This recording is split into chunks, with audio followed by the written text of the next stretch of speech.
Hello, so let's see the question. The ratio of the time periods of small oscillation of the insulated springs and mass system before and after charging the masses is option A greater than and equal to 1, option B greater than 1, option C smaller than equal to 1 and option D 1. तो देखो ये आपको एक मास और spring का system दे रखा है आपको, ये M है ये M है. So let's see the key concept of this question. We will use the concept of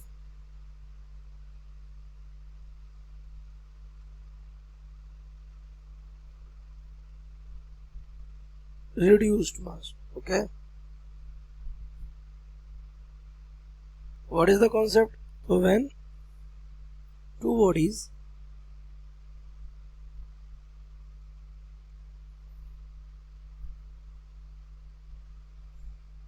in relative motion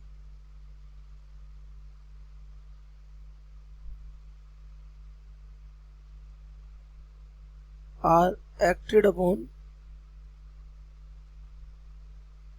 by a central force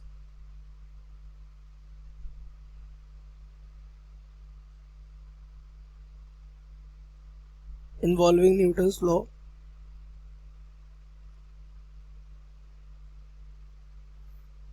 then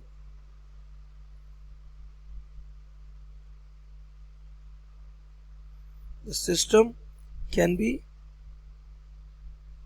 replaced by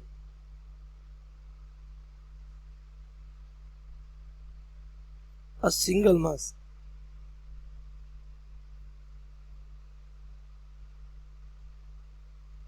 अब आप दो मासेस को अगर सिंगल मास बनाएंगे तो वहां पर मास में चेंजमेंट तो आएगा क्योंकि वो दोनों का इफेक्टिव मास हो जाएगा. तो जैसे ये रहा हमारा सिस्टम मास m, क्या तो ये एक दूसरे से किससे ऐसे है, ये दूसरा मास है ये m. अब एक काम करते हैं, मान लिया इसकी स्प्रिंग की लेंथ मान लेते हैं कितनी है l, ये आपकी स्प्रिंग की क्या हो गई लेंथ हो गई. तो आप इसको छोटा सा अगर आप स्ट्रेस देंगे इसको तो इसके पीछे एक रिस्टोरिंग फोर्स लगेगा किधर इस डायरेक्शन में. तो वो रिस्टोरिंग फोर्स इस दोनों पर एक्ट कर रहा होगा कितना माइनस का के एक्स, कि आपने इसको कितना स्ट्रेच किया एक्स, तो माइनस का के एक्स क्या लग रहा होगा एक फोर्स. ये क्या करते हैं अपना ऑब्जर्वर इस वाले मास पे सेट कर देते हैं. ठीक है, ऑब्जर्वर जो ऑब्जर्वर यहाँ से देखेगा तो उसको यहाँ पर इसका मास कैसा देखेगा, इसका रिड्यूस्ड मास देखेगा. तो on setting the observer at a mass, the reduced mass of the system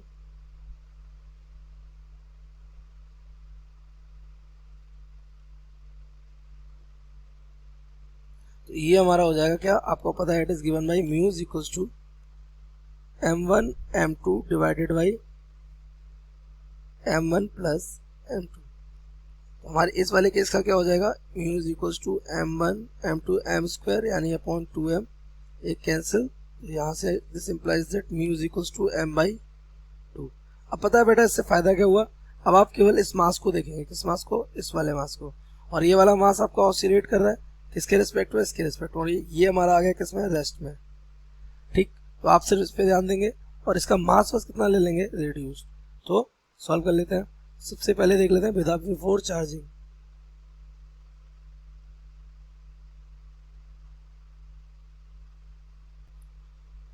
तो चार्जिंग से पहले बेटा इस पर एक ही फोर्स लग रहा था, वो भी कौन सा, ये m, जब उसकी लेंथ कितनी थी l थी. फिर आपने इसको यहाँ पे सेट रहने दिया और इस वाले मास का हमने मास कितना कर दिया म्यू, और ये कितना स्ट्रेच है इसके रिस्पेक्ट में, ये इधर जा रहा है x. तो आपको पता है इस वाली डायरेक्शन में गया माइनस का के एक्स करके एक रिस्टोरिंग फोर्स. तो रिस्टोरिंग फोर्स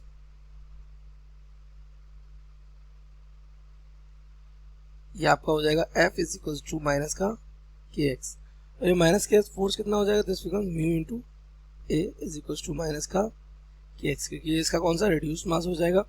तो ये हमारा आ रहा था कितना m by 2 A is equal to minus का के एक्स, यहाँ से हमारा a आ जाएगा माइनस का के एक्स अपॉन माइनस का 2kx अपॉन m। नाउ आपको पता ऑसिलेटिंग बॉडी के लिए जो एक्सेलरेशन होता है that is given by minus का omega square x is equal to क्या हो जाएगा ये माइनस का 2kx अपॉन m।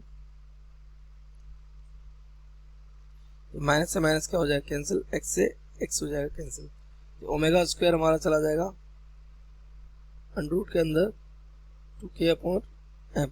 पहली वाली सिचुएशन का टाइम पीरियड मान लेते हैं, यहाँ ओमेगा चला जाएगा, टाइम पीरियड मान लेते हैं कैपिटल टी, तो दिस बिकम्स t1 मान लेते हैं 2 pi by capital T1 equals to under root के अंदर 2k अपॉन m। तो T1 हमारा यहाँ से आ जाएगा 2 पाई अंडर रूट के अंदर m अपॉन 2k। इसको इक्वेशन फर्स्ट डाल देते हैं। नाउ सेकेंड केस का मास देख लेते हैं, सेकेंड केस का टाइम पीरियड। तो आफ्टर चार्जिंग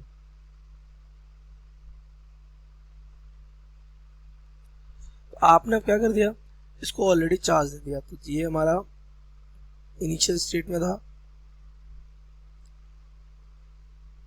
आपने इसकी लेंथ कितनी बनाई थी L, कोई प्रॉब्लम नहीं। अब आप इसको क्या दे दियो चार्ज, तो आपको पता है डेफिनेटली रिपल्सन की वजह से इसकी स्प्रिंग में क्या आएगा एलोंगेशन आएगा, लेकिन स्टिल ये किसमें होगी इक्विलिब्रियम में होगी। अब मान लिया इसकी लेंथ थी वो बढ़ के हो गई कितनी L डैश हो गई, ये किसकी वजह से बढ़ गई आपके force due two charges on the ये मासेस। तो नई वाली लेंथ मान लिया कितना हो गई L डैश, लेकिन ये अभी भी किसमें है इक्विलिब्रियम में ही है। तो after charging when the masses are in equilibrium,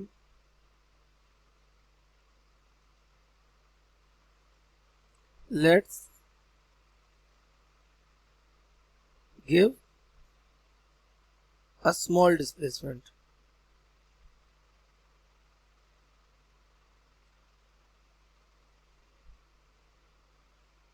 अब इसको हम क्या करते हैं स्मॉल डिस्टेंस x से क्या कर देते हैं डिस्प्लेस करते हैं। तो आपको पता है इस पर एक बैकवर्ड फोर्स लगेगा जो कि होगा माइनस का kx। तो इस बार हमारा फोर्स क्या हो जाएगा, हम फिर से हमारा ऑब्जर्वर यहीं बैठा है ओके, तो ये इसका मास कैसा हो जाएगा रिड्यूस्ड मास हो जाएगा। F will be equals to minus का kx, जिस टाइम भी माइनस का kx ही होने वाला है। अगर आप इसके फोर्सेस को ओवरऑल फोर्सेस को लेकर भी अगर आप नेट फोर्स कैलकुलेट करेंगे तो भी कितना आएगा माइनस का kx ही आएगा। तो आप इसके इलेक्ट्रोस्टैटिक फोर्स को क्या कर दीजिए बैलेंस कर दीजिए, कोई प्रॉब्लम नहीं है। तो ये F हमारा हो जाएगा यहाँ पे मास इनटू एक्सेलरेशन, ये कौन सा mass reduced mass, again this becomes minus का kx। तो रिड्यूस्ड मास हमारा इस बार भी कितना आ जाएगा m/2 और ये a is equal to minus का kx, और यहाँ से हमारा एक्सेलरेशन बिकम्स माइनस का 2kx upon m। This acceleration में भी रिटन एज माइनस का omega square x is equal to minus का 2kx अपॉन m। माइनस से माइनस कैंसिल, x से x कैंसिल, डिस्प्लेसमेंट से कोई फर्क नहीं पड़ा, तो यहाँ से सीधा रिजल्ट आ जाएगा। अभी भी हमने कैलकुलेट किया था कितना, इस बार हमारा T2 आ जाएगा 2 पाई अंडर रूट के अंदर m upon 2k। Again equation second, अगर इक्वेशन फर्स्ट और सेकेंड से अगर हम देखें फ्रॉम फर्स्ट एंड सेकेंड, आप क्या पाएंगे T1 upon T2 this becomes equal to the 1। तो रेशियो किसके इक्वल आ गया 1 के इक्वल आ गया, तो हमारा ऑप्शन करेक्ट हो जाएगा D। So correct option